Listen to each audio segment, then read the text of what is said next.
بسم اللہ الرحمن الرحیم۔ السلام علیکم، welcome to my channel Urdu story centre.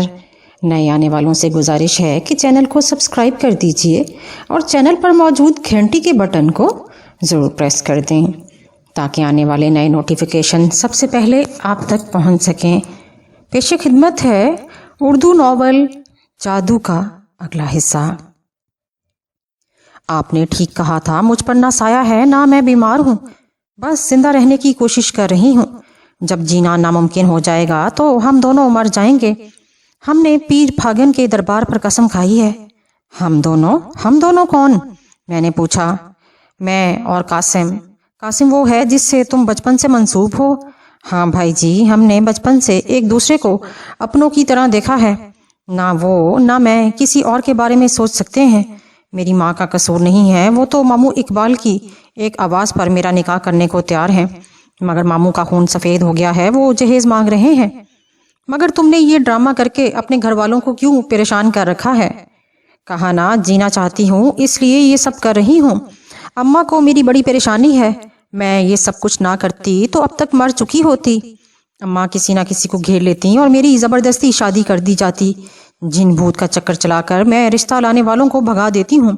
اب تو بڑی مشہور ہو گئی ہوں اور اب میرے لیے لوگ رشتہ نہیں لاتے۔ زبردست، یہ ڈرامہ تم نے کہاں سے سیکھا؟ 8 جماعت پڑھی ہوں، بیوقوف نہیں ہوں۔ میرے پاس کیوں آئی ہو؟ اماں جو جی کے پیچھے پڑی ہیں کہ آپ اتنے شریف ہیں تو آپ کو مجبور کرے کہ آپ مجھ سے بیاہ کر لیں۔ میری آپ کے پاس آنے کی ہمت یوں پڑ گئی کہ آپ نے مجھے بہن کہا ہے۔ مجھے ہنسی آ گئی۔ اگر میں تجھے بہن نہ کہتا تو یہی اداکاری کرتی رہتی، اس سے بھی زیادہ کرتی۔ وہ بولی۔ میں خوب ہنسا۔ پھر میں نے کہا، اگر کسی کو پتہ چل گیا کہ تو اس طرح میرے پاس آئی ہے اور کوئی تجھے تلاش کرنے نکل پڑا تو؟ کچھ نہیں ہوگا، میں اکثر نکل آتی ہوں مگر کوئی میرا پیچھا نہیں کرتا۔ خود جوجی بھی جن بھوتوں سے بہت ڈرتا ہے۔ اب تو آس پاس کے لوگ بھی اگر رات میں مجھے دیکھ لیں تو دوڑ لگا کر گھروں میں گھس جاتے ہیں۔ اس طرح میں قاسم سے بھی مل لیتی ہوں۔ مگر ایک بات کہوں؟ ہاں بولو۔ ہم ملتے ضرور ہیں مگر ہم نے کبھی ایک دوسرے کا ہاتھ تک نہیں پکڑا تاکہ مولا کے پاس جائیں تو گناہ گار بن کر نہ جائیں۔ تب اللہ تمہاری محبت کو ضرور کامیاب کرے گا تاجی، میں نے خلوص دل سے کہا۔ مہربانی بھائی جی، اللہ آپ کو خوش رکھے، بس یہ لوگ تمہیں کچھ بھی کہیں تم تیار مت ہونا۔ اب میں چلتی ہوں۔ میں نے اسے بڑے خلوص سے رخصت کیا اور اس کے بارے میں سوچنے لگا۔ دعا ہی کر سکتا تھا کہ اللہ اس کی خوشی پوری کر دے، اور کیا کر سکتا تھا۔ دوسری صبح بہت جلدی جاگ گیا، حالانکہ نیند پوری نہیں ہوئی تھی لیکن طبیعت پر ایک فرد سی طاری تھی۔ اٹھ کر کھڑکی کھولی۔ باہر کا موسم اتنا خوبصورت تھا کہ بیان سے باہر، ہر طرف نشہ آلود کجلا ہٹیں بکھری ہوئی تھیں۔ بے اختیار دل چاہا کہ باہر نکل کر سیر کروں۔ اپنی اس خواہش کو نہ روک سکا اور میں باہر نکل آیا۔ کوئی خاص ہمت اختیار نہیں کی اور چلتا رہا۔ اکا دکا لوگ چلتے پھرتے نظر آ رہے تھے۔ کوئی 1 کلومیٹر چلا تھا کہ ایک جگہ بہت سے لوگ کھڑے نظر آئے۔ تجسس ابھرا اور کچھ دیر کے بعد میں وہاں پہنچ گیا۔ کچا اکھاڑا تھا۔ بہت سے پہلوان لنگوٹ کسے زور کر رہے تھے اور بہت سے کنارے کھڑے انہیں دیکھ رہے تھے۔ اچانک ایک لمبا تڑنگا مومر آدمی آگے بڑھا اور 2 ایسے نوجوانوں کے پاس پہنچ گیا جو ایک دوسرے سے گتھم گتھا تھے۔ اس نے ان میں سے ایک کے منہ پر بڑے زور کا تھپڑ مارا۔ کیا تھپڑ تھا! اسے اچھے خاصے وزنی نوجوان نے 2 کلا بازیاں کھائی تھیں۔ عمر رسیدہ آدمی نے گالیاں بکتے ہوئے کہا، اگر تجھ سے کلا جنگ نہیں لگائی جا رہی تو چانٹی کیوں نہیں لگا رہا؟ اتنی دیر سے دونوں اڑنے بھینسے بنے ہوئے ہیں اور تو بے۔ عمر رسیدہ آدمی دوسرے جوان کی طرف بڑھا تو اس نے خوف سے پیچھے ہٹتے ہوئے دونوں ہاتھ جوڑ دیے۔ معافی استاد، معافی، غلطی ہو گئی۔ کان پکڑ کر سواٹھک بیٹھک لگا۔ چل شروع ہو جا۔ نوجوان نے جلدی سے کان پکڑے اور اسکول کے بچوں کی طرح اٹھک بیٹھک لگانے لگا۔ ابے ہاں دیکھو، مینڈوں کی طرح ٹکرے مار رہے ہیں، کوئی داؤ نہیں آزما رہا، اس نے کھڑے ہو کر تماشا دیکھنے والوں سے کہا، اور اس وقت اس کی نگاہ مجھ پر پڑی۔ بات کرتے ہوئے وہ رخ بدل رہا تھا۔ مجھ پر نظر پڑی تو جلدی سے دوبارہ مجھے دیکھتا رہا، پھر آہستہ آہستہ چل کر میرے پاس آ گیا۔ قریب سے مجھے دیکھتا رہا، پھر سرسراتی آواز میں بولا، مسعود